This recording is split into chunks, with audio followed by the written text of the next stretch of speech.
বিশ্ব ফ্যাশনের সবচেয়ে মর্যাদাপূর্ণ মঞ্চ মেট গালা 2025-এ প্রথমবারের মতো উপস্থিত হয়ে ইতিহাস গড়লেন বলিউড কিংবদন্তি শাহরুখ খান। তিনি প্রথম ভারতীয় পুরুষ অভিনেতা যিনি এই লাল গালিচায় পা রাখলেন।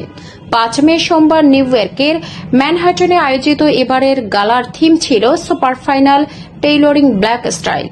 এই থিমের নিজস্ব ব্যাখ্যা দিয়ে শাহরুখ হাজির হন ডিজাইনার সব্যসাচী মুখার্জির তৈরি মোগল অনুপ্রাণিত মুর্শিদাবাদ সিল্ক কোট জ্যাকেট ও খোলা ক্রেপ দ্য চেইন শার্টে।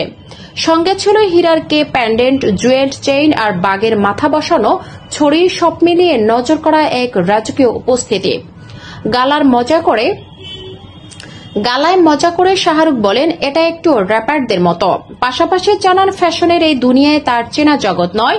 তিনি নিউ ইয়র্কে 3 দিনের সফরে একদিনে কেটেছে নিখুঁত একটা জিন্স খুঁজতে, কারণ তিনি নিজেকে বলেন জিন্স আর টি শার্টের লোক। এই গালায় অংশ নেওয়ার সিদ্ধান্তটি ছিল হঠাৎ, তবে এর পেছনে ছিল গভীর বার্তা।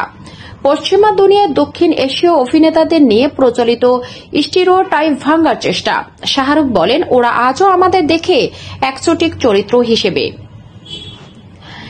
এই এক সন্ধ্যায় কোন সিনেমার চরিত্র নয়, শাহরুখ ছিলেন নিজস্ব গৌরব ও স্টাইলের প্রতীক। হয়তো আর কখনো মেট গালার ফিরবেন না, কিন্তু এই একেবারেই গড়লেন ইতিহাস এবং রেখে গেলেন অমলিন ছাপ।